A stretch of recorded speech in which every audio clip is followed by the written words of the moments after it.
Assalamualaikum warahmatullahi wabarakatuh. Kami dari kelompok 10 akan mempresentasikan tentang penanganan limbah pariwisata. Kami dari anggota kelompok 10 yang beranggotakan saya sendiri Melva Rinaldi Putri, lalu ada teman saya Salsabila Aisyah, dan ada Harum Diana Kartika. Terima kasih kami ucapkan kepada Rektor dan jajarannya, Dekan dan jajarannya, Kepala Jurusan dan dosen pengampu mata kuliah K3L. Kemudian, pada kali ini kami akan membahas tentang yang pertama, pengertian limbah pariwisata, jenis limbah pariwisata, dampak yang timbul akibat buruknya pengelolaan limbah, dan penanganan limbah pariwisata yang tepat.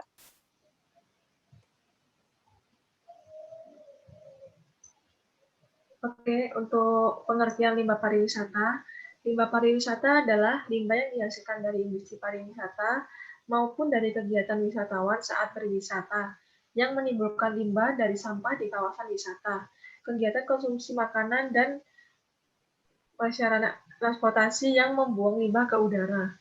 Jenis limbah pariwisata ada 3, yaitu limbah cair, limbah padat, dan limbah gas.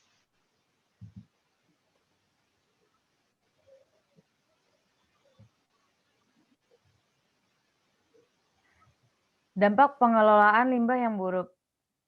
Berbagai limbah yang dihasilkan dari kegiatan pariwisata berupa padat, cair, dan gas yang dibuang begitu saja tidak dikelola dengan baik akan mempengaruhi kesehatan masyarakat dan lingkungan sekitar kawasan wisata.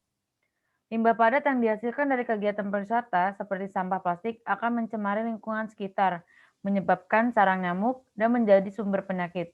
Limbah cair yang dibuang begitu saja di aliran air akan mencemari sungai, laut, bahkan sumber mata air masyarakat sekitar. Limbah gas juga dapat berdampak bagi masyarakat sekitar seperti gas yang dihasilkan dari asap knalpot bus atau travel dapat menyebabkan polusi udara. Kemudian, penanganan limbah yang tepat. Pengolahan limbah merupakan bagian dari upaya pengendalian pencemaran lingkungan. Pengendalian pencemaran meliputi upaya pencegahan, penanggulangan, ataupun pemulihan lingkungan. Yang pertama ada limbah padat.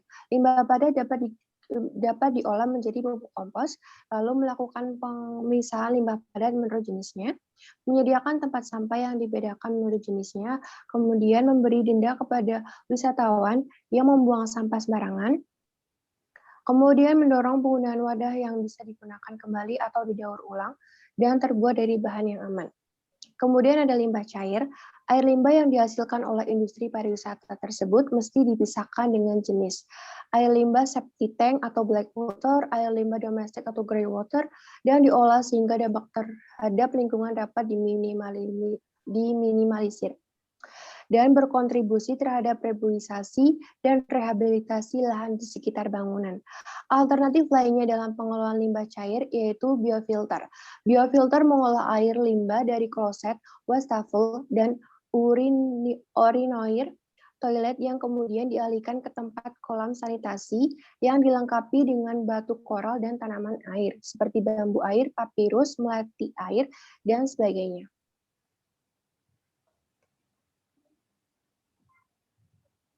Yang selanjutnya, penanganan limbah yang tepat untuk limbah gas.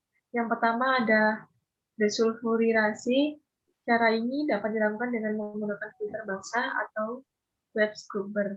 Desulfurisasi ini dapat menghilangkan gas sulfur oksida sebagai hasil pembakaran bahan bakar. Selain sulfur oksida, cara ini juga dapat mengontrol jumlah gas-gas buang lainnya seperti nitrogen oksida, karbon monoksida, dan hidrokarbon. Yang kedua, menurunkan suhu pembakaran.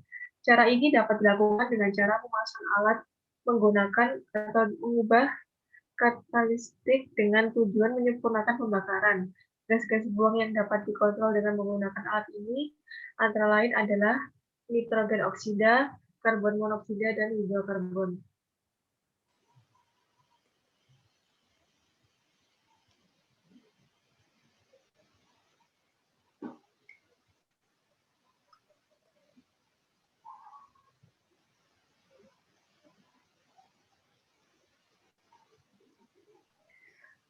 Baik, terima kasih kepada teman-teman yang sudah hadir dalam prestasi kali ini.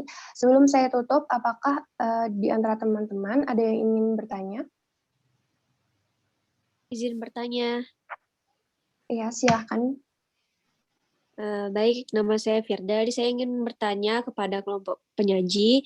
Pertanyaannya adalah limbah sampah itu di tempat wisata kan sangat banyak ditemukan karena tempat wisata itu banyak pengunjung baik dari dalam maupun luar negeri. Nah, yang jadi masalah nih adalah sampah anorganik yang mana sangat sulit untuk dihancurkan dengan cara apapun walaupun masih ada cara yaitu dengan mendaur ulangkan. Tapi dengan hal ini juga tidak menutup kemungkinan bahwa sampah anorganik ini mengalami peningkatan setiap tahunnya. Nah, pertanyaan saya, jika kalian berperan sebagai pemerintah, kira-kira kebijakan apa yang akan diambil untuk mengurangi masalah tentang sampah anorganik ini? Terima kasih. Baik, terima kasih atas pertanyaannya. Saya akan mencoba menjawab. Pertanyaan dari Firda, jika kami berperan dalam pemerintah, langkah yang akan kami lakukan adalah dengan adanya pencegahan yang pertama, yaitu melarang penggunaan plastik kresek pada setiap pembelian yang ditetapkan pada suatu daerah dan digantikan dengan kantong yang berbahan kertas yang lebih ramah lingkungan. Menurut kami hal itu dapat menekan penggunaan plastik. Dan jika tetap ada penggunaan plastik kresek, limbahnya akan didaur ulang dengan memberdayakan beberapa kelompok masyarakat yang bekerja sama dengan pemerintah. Dan yang kita ketahui, yang paling banyak sampah anorganik sekarang yaitu kantong plastik. Makanya kami menekankan kepada kantong plastik begitu. Terima kasih. Apakah ada sanggahan? Sudah cukup, terima kasih atas jawabannya. Kemudian peserta dapat bertanya lagi. Saya izin bertanya. Kan pada saat ini kerusakan wisata itu kan banyak terjadi ya, seperti yang ada di wisata pantai contohnya, di mana banyak sampah baik dari pihak wisatawan atau berasal dari bawaan yang digiring akhirnya sampai ke pesisir pantai gitu. Saya ingin bertanya kepada kelompok penyaji, jelaskan penanganan yang tepat pada limbah yang terjadi di dalam kasus tersebut. Baik. Terima kasih atas pertanyaannya, Saudari Feni. Saya akan menjawab pertanyaan dari Saudari Feni. Melihat pertanyaan yang diberikan bahwa ini adalah masalah limbah yang ada di objek wisata pantai, bisa ditangani, menurut kelompok kami, masalah ini bisa ditangani dengan memperbanyak fasilitas tempat sampah di berbagai sudut pantai, dan setiap pengunjung objek wisata pantai diberi kantong plastik untuk membuang sampahnya secara mandiri, lalu baru dibuang ke tempat sampah yang lebih besar atau di titik yang telah ditentukan.